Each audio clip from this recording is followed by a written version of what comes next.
पुरुषोत्तम मास भगवान की भक्ति के लिए विशेष फलदायक होता है। 3 साल में एक बार आने वाले इस माह की रचना स्वयं भगवान ने की थी। आपको बता दें कि यह बात आचार्य शिवशंकर तिवारी ने मीडिया से बात करते हुए कही।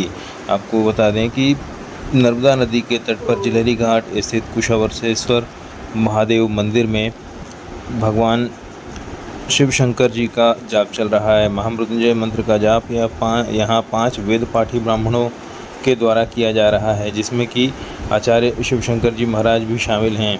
मीडिया से बात करते हुए उन्होंने बताया कि यह माह भगवान की भक्ति के लिए विशेष रूप से फलदायक होता है और जो जातक इसमें यह भगवान की भक्ति करते हैं उनकी मनोकामनाएं पूरी होती हैं। बोलिए गणेश्वर भगवान की जय, नर्मदा मैया की जय। पुरुषोत्तम मास 3 वर्ष में एक बार आता है। 8 वर्ष पहले भी पुरुषोत्तम मास पड़ा था, अभी पुनः पुरुषोत्तम मास। इसलिए हमको याद है हमारे बेटे का जन्म दिन भी इसी समय में पड़ा था। इस महीने में हम जो करते हैं भगवान की आराधना विशेष रूप से होती है। ये मास भगवान का बनाया हुआ मास है। जैसे हिरण्याक्ष हिरण्यकश्यप प्रहलाद जी ने तपस्या किए थे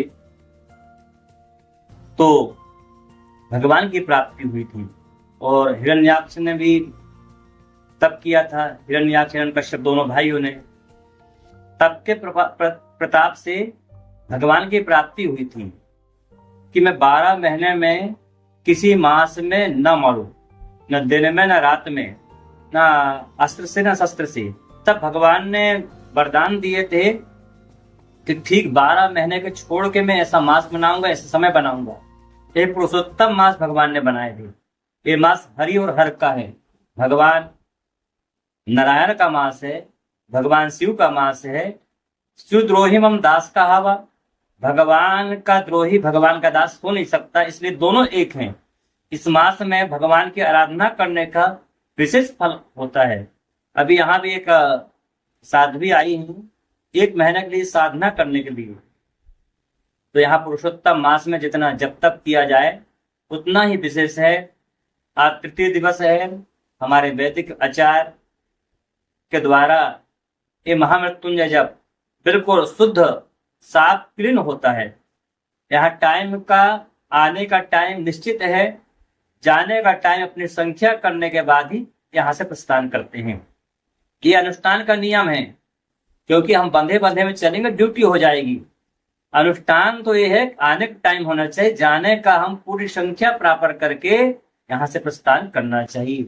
अगर इसी मात्रा में इसी प्रकार से हमारे देश में अनुष्ठान होने लगेंगे शुद्ध सात्विक, तो बहुत परिवर्तन आ जाएगा, अच्छा हो जाएगा। परंतु कलयुग का प्रभाव है, करने वाले कराने वाले शुद्ध कम मात्रा में है। इसलिए यजमानों को भी सावधानी पूर्वक, आचार्यों को भी सावधानी पूर्वक करना चाहिए, कराना चाहिए। यहाँ प्रत्येक दिन भगवान भोलेनाथ का अभिषेक होता है और मां नर्मदा जी का पूजन, अवाहित देवताओं का पूजन। हमारे शहर के प्रतिष्ठित विद्वान हमारे महेश भैया हैं, सुशील त्रिपाठी जी महाराज, डॉक्टर रामस्वरूप जी, अंशु महाराज, हमारे डॉक्टर अजय महाराज जी। यहाँ के यजमान जी भी ब्राह्मण परिवार से शुद्ध ब्राह्मण हैं, ग्वारी घाट की हैं, वो यजमान स्वरूप में हैं। क्योंकि सनहि संता सनहि कंता सनहि पर्वत, क्योंकि ये सनहि सनहि मतलब मार्ग हमारा धीरे धीरे चलना चाहिए। जैसे कंथा मतलब कथरी, पहले कथरी चलती थी, उसको कैसा बुना जाता था। इसी प्रकार से कोई भी अनुष्ठान, जब तक आराधना, हमको सावधानी पूर्वक करना चाहिए, नियम पूर्वक करना चाहिए, एकदम एकाग्र मन से। असंदिग्ध हतो मंत्र व्यग्र चित्तो हतो जपः। हमारा चित्त एकाग्र होना चाहिए, मन एकाग्र होना चाहिए, बुद्धि एकाग्र होना चाहिए। उस अनुष्ठान का, उसका फल हमको मिलता है, यजमान को मिलता है, और इसमें 100% गारंटी है कि जो भी हम आराधना करते हैं जो भी अनुष्ठान करते हैं, पूजन पाठ करते हैं, उसका फल पूर्ण रूप से मिलता ही है। उसको हम 1% भी ये नहीं कह सकते कि नहीं मिलता, 100% जी। मिलता है।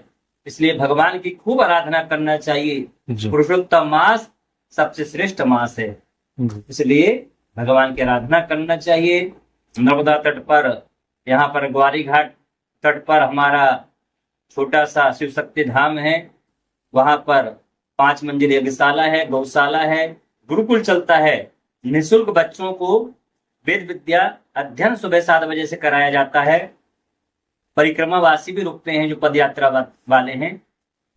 हमको ये तन मिला है, निस्वार्थ भाव से, प्रसन्न मन से भगवान की खूब आराधना करना चाहिए, सत्कर्म करना चाहिए। यही जीवन का लक्ष्य है। हम जी। सत्कर्म करेंगे, आधी व्याधियां भी आएंगी, पर भगवान उनको सब संभालेंगे। आगे बढ़ते चलो। बोलो नर्मदा मैया की जय हो, शंकर भगवान की जय हो, परम्बा महारानी की जय हो।